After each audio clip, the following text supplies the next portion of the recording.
Good afternoon. You are listening to the Afternoon Gospel Sing 100.9 The Cross. I'm Mark Hunter, your host, 3 until 6 p.m. each weekday. And we are continuing our series of interviews with faculty and staff members at Robeson Community College in Lumberton, North Carolina. Today, I am joined by Robert Ivey, who's the Director of Emergency Services at RCC. Robeson Community College is to be set ablaze with fire exercises, training, and much more during their 50th anniversary Fire and Rescue College coming up in February. The event promises to be exciting and educational as there'll be smoke, fire, and explosions at the Emergency Training Center, as first responders train together through simulations and live fire exercises. To tell us more about this, let's say good afternoon to Robert Ivey. How are you, sir? I'm doing great, Mark. Thank you. Thank you for having me. Well, thank you for being here. Of course, Robert is the Director of Emergency Services at RCC. And as we begin, Robert, could you tell us more about this upcoming fire event in February?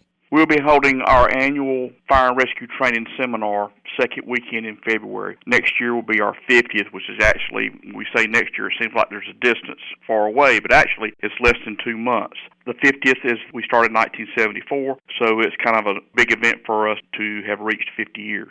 Very good. Well, could you give us a little history about the event?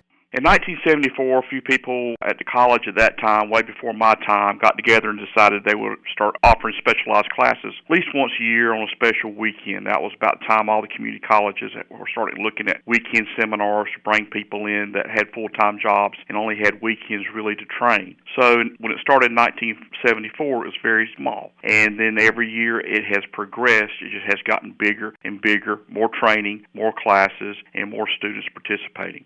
This afternoon, I'm talking with Robert Ivey, the Director of Emergency Services at Robeson Community College. We're talking about the Fire College event in February. And Robert, who should attend this event? The event is specifically designed for first responders, whether they're firefighters, rescue squad members, EMS folks, law enforcement officers. They may be working in a dual role as a first responder and a law enforcement officer. The classes are geared towards that. We do have a couple of classes that are a little bit more specialized towards anybody, such as NIMS training. Also, for anybody that's looking to become an inspector, we have law and administration. So there's a few little very specialized classes, but for the most part, they are designed for everyday first responders, whether they're firefighters or rescue squad folks. Robert, tell us about the registration for this upcoming event. The registration form can be done online. There is a $35 seminar fee. We started advertising Fire College earlier this year. We got the book out. We established a class schedule and so forth a little bit earlier this year. And fortunately, we've got about 85 students that are pre-registered. Pre-registration is important to us because towards the end of January, we will look at those classes that did not make or have very low numbers, and we will have to drop those classes because it's not cost-effective for us to run a class for one person. So we strongly encourage that people that they're planning to attend a class, that they get those registration forms to us early so that they stand a better chance of the class that they're interested in making. Now, I understand there's a shortage of firefighters. Could you elaborate on that, please? Yes, there is. Constantly, I'm looking at job offers for fire departments where they're constantly recruiting people. We have so many people that are of age that are retiring out of the profession, and you don't have that pool of people to pull from to bring those people in to replace them. The sense of volunteerism has dissipated over the years. COVID certainly didn't help things. We're kind of gradually rebuilding, but we're trying to encourage people that a public safety career is very rewarding, whether you want to be a firefighter, whether you want to be a rescue squad person, or be involved in EMS, whether you're on the paid or volunteer level. Because at the end of the day, we're concerned about what we do for our fellow man, our fellow women, and this training helps to serve as like a professional development, either if you're getting initially certified or have been certified for a while and you just need some refresher hours. Well, this afternoon, I'm talking with Robert Ivey, the Director of Emergency Services at Robeson Community College. And Robert, I was hoping you could tell us about the classes offered through the Fire College. The Fire Rescue College is actually managed by a committee of first responders here in Robeson County. The college facilitates the training, takes care of the instructors and so forth, and a lot of behind-the-scenes work. But they do have a website that they did create just this year, which is www.southeastfirecollege.com, that lists all the classes that will be operated in February of next year.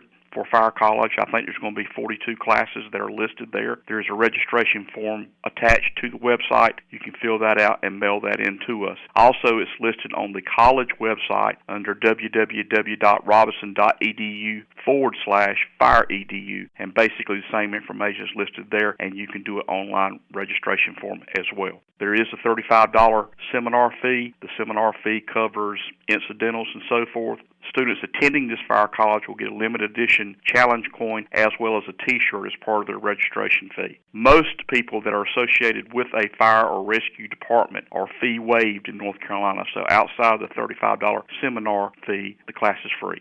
Very good. I'm talking with Robert Ivey, the Director of Emergency Services at Robeson Community College this afternoon. And, Robert, maybe someone is listening, they're interested, they want to become a firefighter, but they're not available in February. Is there any other option, anything else they can do?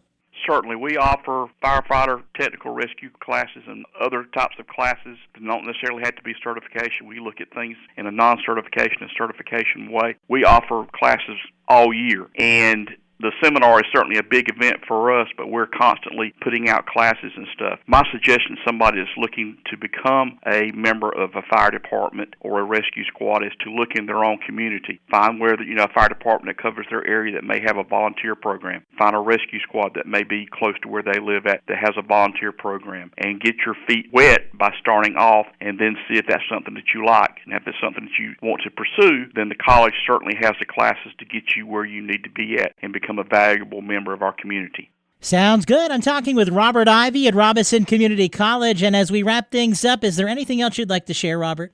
I do want to share that in addition to the Fire College, which certainly is a big event for us, we will be starting what we call a new Public Safety Academy on January 2nd. This is a 15-week, 610-hour combination academy where a person that would enroll on day one would be certified as a firefighter, a technical rescuer, as well as a hazmat operations person at the end of the course. This is the first time that we've offered that, but a lot of departments require firefighting, of course, and then they want people to go back and get their technical rescue. So we're going to offer all that in a 15-week school starting January the 2nd.